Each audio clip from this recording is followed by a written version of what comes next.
We gravitate so much toward comfort now, but we don't grow in the comfort. We think about seedlings, right? It is not easy for a seed to burst out of itself and become a tree or a plant, or there's a lot of discomfort that goes through that process. But that's how it grows. That's how it gets to where it is. And it has to come up through the darkness of the soil to get to the sun.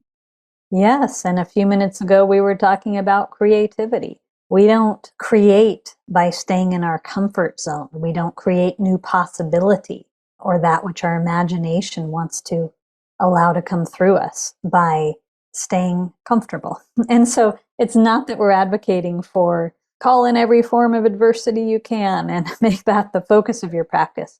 But we all know life carries adversity. So it's about seeing it as the spiritual teacher it is when it's here and meeting it as a teacher of love. And also recognizing that it's not who we really are to turn away. Just like it's not really who we are to perceive through hierarchical perception, original consciousness, or so many different traditions use their own language, but true nature, essence, authentic self, larger self. This is a field that welcomes all and welcomes life as it is. It's a field of love. And when I say love, I don't mean like the pink heart-shaped box Hallmark card definition of love, or I finally got the relationship I want, end of the rainbow kind of love. We're talking about something much bigger and deeper and that takes many shapes and forms. Can you dive a little deeper into that? Because that's another area. We're talking about darkness. And we do have kind of a tainted view of what darkness is from what I've discovered. Now, not everyone, but many do put it in an opposition to light instead of seeing it in the yin-yang kind of flow where both are necessary. Day, night, darkness is a beautiful thing that gives us reprieve. Instead of looking at it in that way, it's like, oh, don't look at the shadow.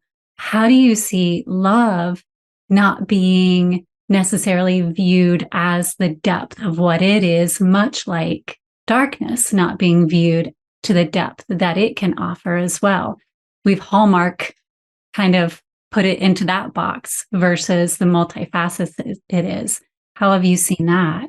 Well, first, I would set this framework, and this is something that kind of when people maybe first come to a meditation practice, they might have this realization or recognition of, so many of us have been conditioned to seek love or fulfillment or wholeness through externals, through something outside of us, which affirms a misconception that as we are not whole, that as we are lacking, and we need to seek through externals, experiences, sometimes the substances, the relationships, the whatever it is out there that's going to fulfill us.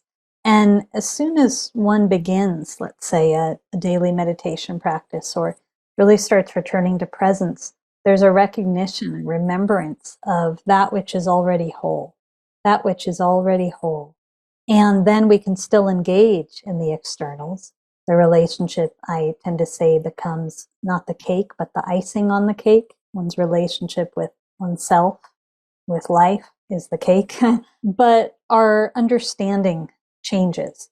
And in that, there's a way that we're no longer, again, I'll use the word passive consumers, sort of looking for love out there. We might get it, we might not, but we recognize as an expression of passionate responsibility, that everything that happens in life, every experience, is a teacher of love and an invitation to meet life with love.